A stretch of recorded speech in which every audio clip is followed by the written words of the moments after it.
Hi guys, akkam jirtu. Kuni channelii Robeera Reactioniti. Samoona kana actually baay'ee badeera video gadhiisuu dhiiseera. So sabuma dhuunfaa tokko tokkooni. Isinis immoo channelii kana like, share, subscribe gochuu dagattaniirtu fakkaata xiqqoo. Gadduudhaan gadi bu'eera wantoonni channelii kana. Subscription isaa, like isaa illee gadi bu'eera akka duraa miti. So guys, agar dandeessan subscribe godhaa, namaaf share godhaa, video kana immoo like gochuudhaan yaa'ii galduun dhaamsa kiyya. So har'aaf immoo videoowwan TikTok irraa arganne akkuma beektan samoona kana faayidaan wayii ture. Biyyattii kana keessatti yeroo jalqabaatiif kan qophaa'e. So videoowwan achirraa arganne irratti yaada keenya kennina. Inni lammaffaan immootuma biyya kana keessatti naannawaan keessaa dhimmoota biraati irratti videoowwan biraa ilaallee yaada keenya irratti kennina jechaadha. Direct gara video keenya jalqabaatti adeemna. So guys, akkuma jalqaba irratti hin jedhe video keenya jalqabaa kan ta'u isa Niqaata Helleenaatii fi Jooniitii jechaadha. Kan eventichi baay'ee eeggamaa turis kan isaan lamaaniti. So video isaanii ilaallee yaada keenya irratti kennina jechaadha. Video isaanii kana mee walumaan yaadaawwannu expectationiin namni eegee fi wanti raawwatame walitti dhufu baay'ee. Wanta akkasiin uumamee namni eegeen jiru miraakilii waan ta'e wayiiti. Ani matumti dhuunfaa kiyyaan deeggaraa Niqaata Helleenaatiin ture. Mee walumaan laalleetooni yaada keenya irratti kennina video keenya jalqabaati irratti.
So guys, akkuma agartan baay'ee irraa ni ture gara groundiitti fidee ture Jooniin taphicha.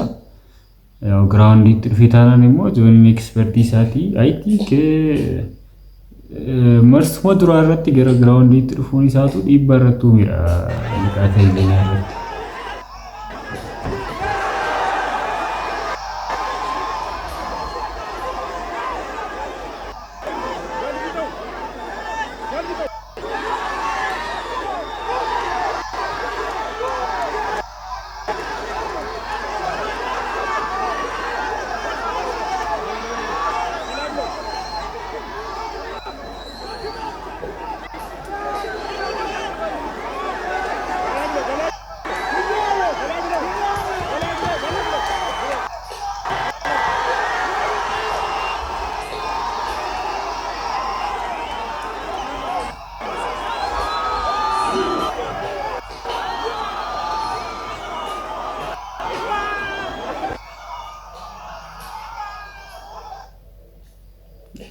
So guys, akkuma agartanii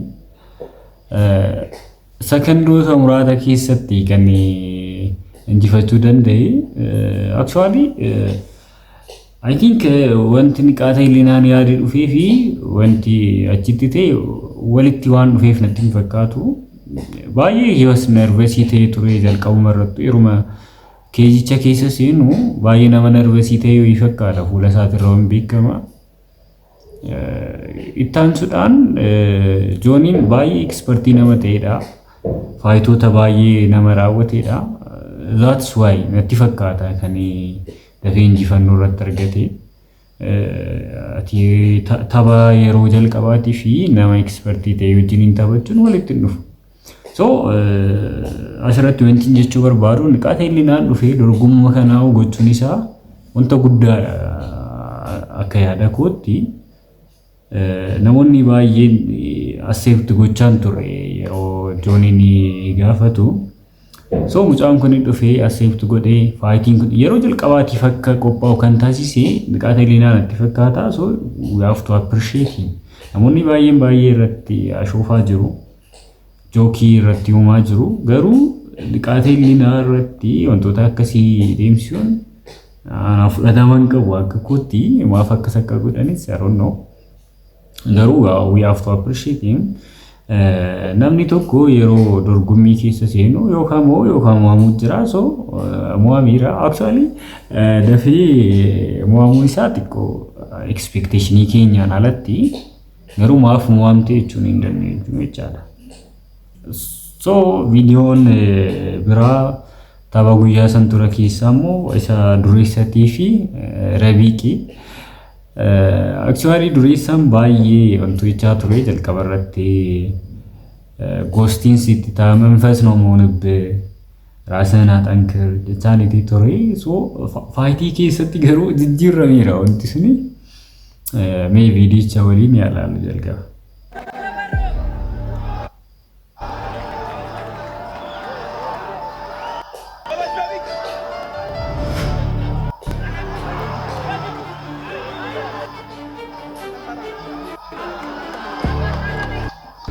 Waayizee faayitoota guyyaa sana raawwatame keessa faayitii baay'ee hedduu namatti toludha. Faayitiin kun I like it baay'ee natti toleera.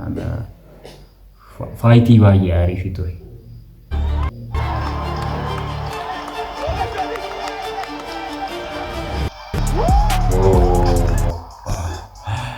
Waayizee bakka kanatti dureessaan yeroo jalqaba walwaltoochaa turan.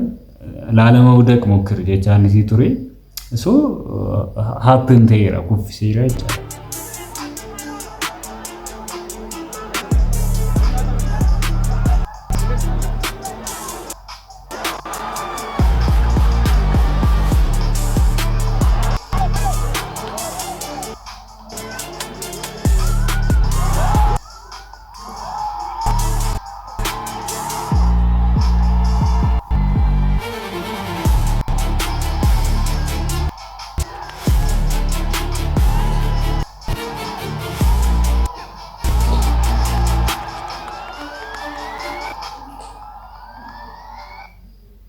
So guys, akkuma agartan ani waan dureessaan waan moonsiyaa ture dhugaa dubbachuudhaaf garuu geemiidha baay'ee ajaa'iba baay'ee akkaataan inni itti knockout godhee baay'ee nama ajaa'iba haalli ittiin fixe jalqabas dubbatee ture Rabiiq በቀኝ እጄ ነው መጨረስልኝ jedheen ture so fixeera akkasumatti fixe harka isaa mirgaatiin rukkutee fixe ይቻላል taphni kunis tapha baay'ee bareeda ture isa miin eventii san caalaa tapha baay'ee bareeda tapha baay'ee faayitiin isaallee bareeda kan ture marsaa lammaffaa irratti kenname taphni kun I like it personally baay'ee natti toleera taphan baay'ee jaaladheera jechaadha so gara isa biraatti yaademnu inni biraa immoo tapha Masfin Birruutii fi Ermiyaas Masfin taphni kun taphoota jiran keessaa inni kun illee baay'ee bareeda ture tapha laphi nama harkisuu danda'e ture mee viidiyoo isaa waliin yaalaallu tooni gara yaada keenya kennutti deemna jechaadha.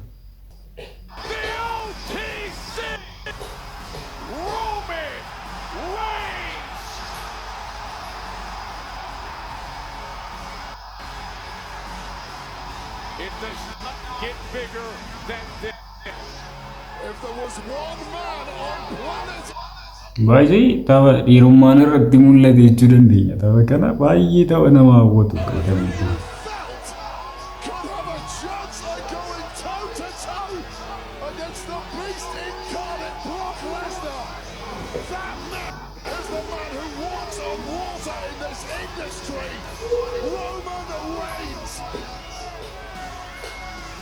The tribal chief.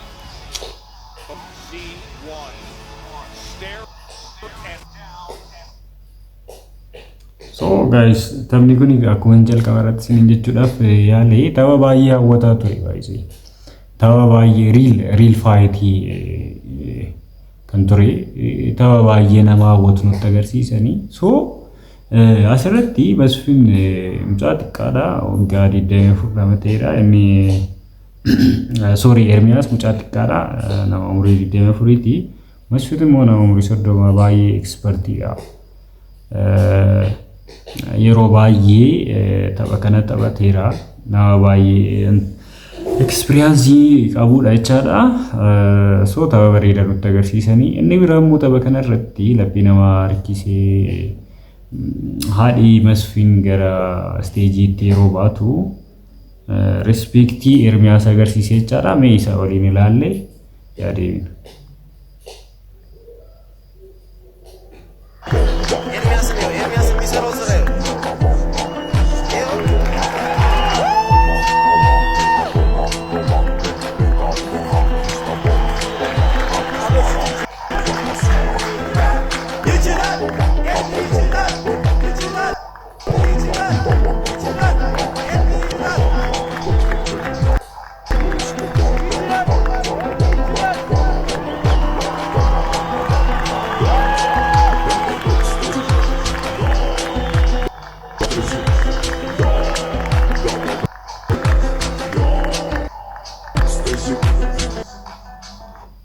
So guys, akkuma agartan haadha Masfiin gara steejiitti ol fidee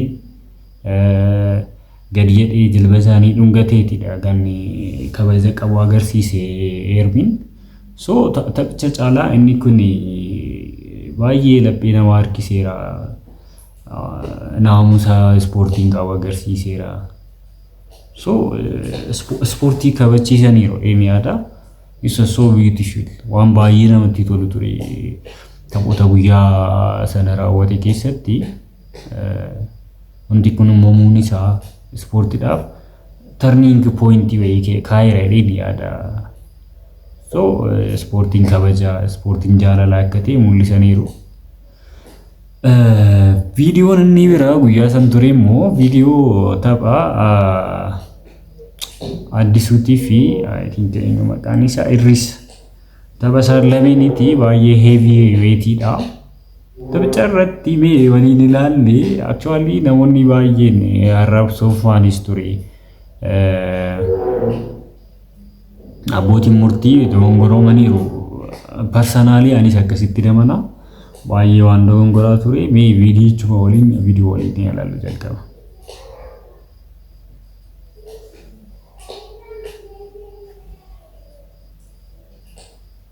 So guys, ilaallu.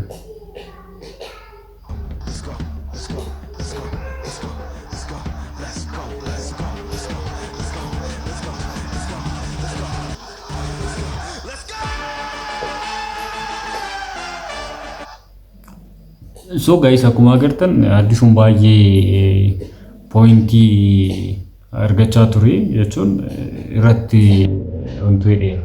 Yeroo baay'ee rukkutee kuffisee pointii irratti argateera tapha kana irratti.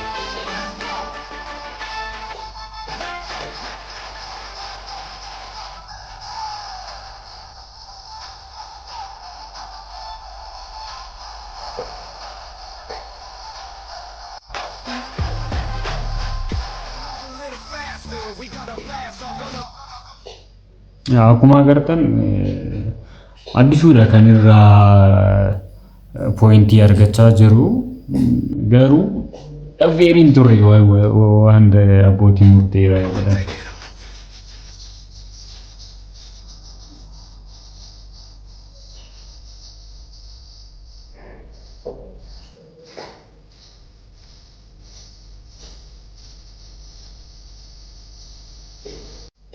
So guys, akkuma agartanii tapha kanarratti kan marsaa tokkoffaa fi lammaffaa walqixa kennaafiitii turan 29 kennanii fi marsaa lammaffaa irratti Addisuudhaaf 27 kennanii isa saniif 29 kennan jechaadha. Waan akkas godhaniif haroonno barbaachisaa hin turre akkas gochuun. Ifaan namni achi tures baay'ee mufatee leeba isaaniitii ture. Baay'ee mo'ateera. Addisuudhaaf malee dhiyaadhaan akka kiyyaatti. Actually abbootiin murtee kaan murteessanis fudhatama argachuu dhabuusaa achumatti abbootiin murtee inni MMA isaan qaateleenaatii fi joonii daanyessuuf dhufee waltajjii irratti ba'uudhaaf sirrii akka hin taane ibseera. So duubatti deebi'amee akka ilaalamus ibsameera jechaadha wantichi. That's so good akkas ta'uunsaa garuu jalqabumaa dogongoruun qaban inni yaada. Namni osoo jaallatu akkamitti dogongora. So guys kana yoo jenne waa'ee faayitiitiin wal qabate viidiyoowwan biraa TikTok irraa arganne immoo mee walumaan ilaallee react irratti goona jechaadha. Nafaana tura.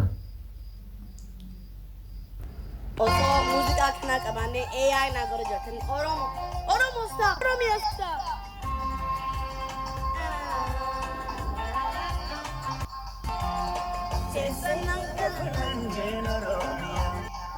For real baay'ee yaada ishiitiin baay'een walii gala. Anillee samuuna kana AI Oromoon reefu barii natti fakkaata. AI dhaan muuziqaa create gochuun akka danda'amu YouTube seenaan guutumaa guutuutti muuziqaa AI.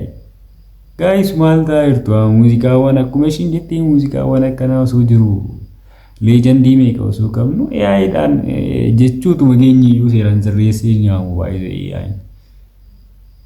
Oromoo dhaabi.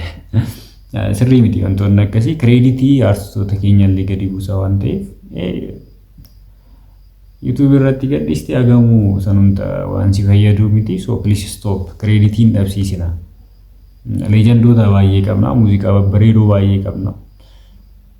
For example ani argee muuziqaa akkamii seetan sirboota Haceetii fi sirboota Faayisaa Furii natti fakkaata. AI በአማርኛ አሳምሮ ሰራው ደሬ ገዲሳ so funny ባይዚ አጫሉ ጫላ ከሚት በሬቻ ኮጅቱ ያይና አሩን ነው ዳውን ተከበርባዲ አጪ ጫላ በሬቺ ጆቹ እንደው this reality ባይዚ አወንቲ ሰመኑ ባቲስ AIን አሳምሮ ሰራችሁ እንደንዴቹ AI ነው ወንጂቲን so ዳባ ፕሊዝ ክሬዲቲን ደብሲሲና አርቲስቶታ ከኝ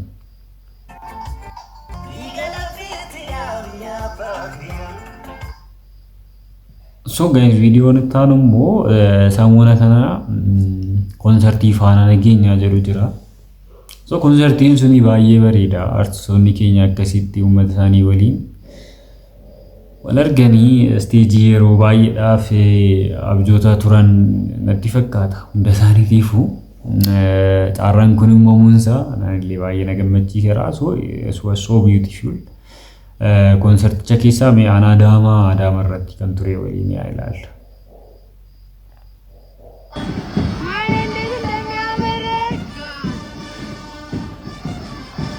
Baay'ee kuni bareedina addaati.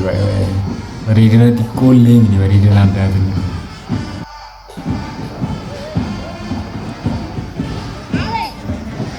Gammachuun dararara goobana ji'a. Gammachuun goobana ji'a.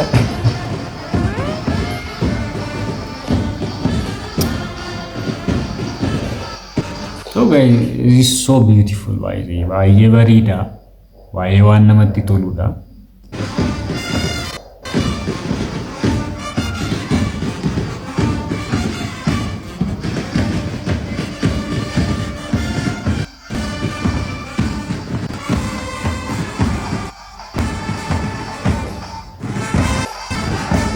Guys, kuni baay'ee adda baay'ee.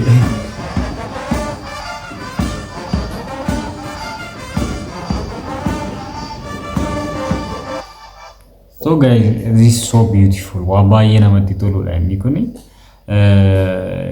Video Adaama tureensinii fide jechaadha.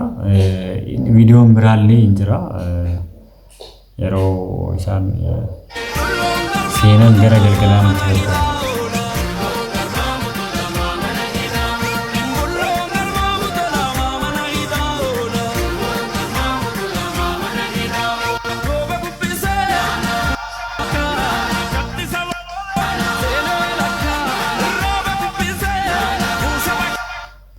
So guys, leeyyandoota akkasii odoo qabnu AI'dhaan muuziqaa hojjechuun it's not fair.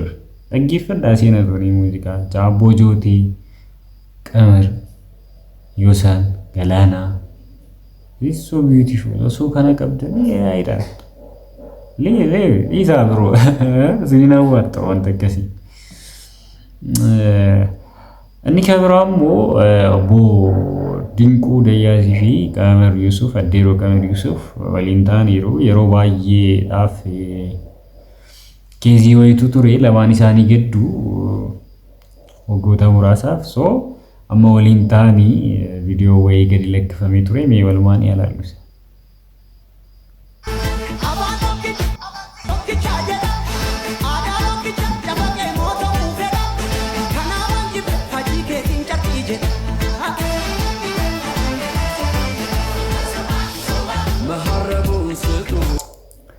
Waayizii ani isaan akkasitti isaan lamaan waliin argu kootti baay'een gammade personally maaf akka ta'e beeku baay'ee natti tole. Waliin ta'anii akkasiin argu keenyatti gammaduu qabna waayizii. Yeroo isaan lamaan waliin hojjechaa turan sanii irratti namoonni waa'een kanaa isaaniin galchine waa baay'ee haasaa turan jechaadha. Haroon maaliif akka ta'e iyyuu obbo Dinquu irratti kaa'anii turani. Actually lamaanuu kan keenya Addeeroo Qamar illee nuti baay'ee jaalanna. Obbo Dinquu Dayyaasas akkasuma. Finally garuu akkanatti isaan arguun keenya gammachuu guddaadha jechaadha. This is good news. So video keenya irraatiin immoo kan biraatiin immoo video takka waliin ilaallu tooni. Last video.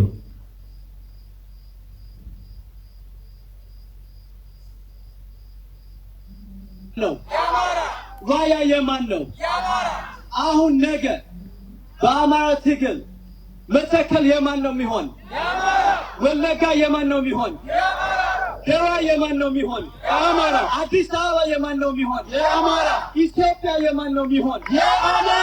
እና ይህ ሁሉ ርስታችን የሚመለስ እንደ ወደ ምኒልክ ፓለስ ገባን። አሁን የአማራ ሙቭመንት ሚሽን ወደ ምኒልክ ፓለስ መግባት ነው። I think this is not normal. No comment on this. So guys, video narraaf qabanni kana fakkaata ture. Akkuma jalqaba irratti isiniin jechuuf yaale YouTube kana like, share, subscribe gochuun dagatina. Video kana illee like godha. Baay'ee badeera samoona kana akkuma jalqaba irratti isiniin jedhee viidiyoon gadhiisne.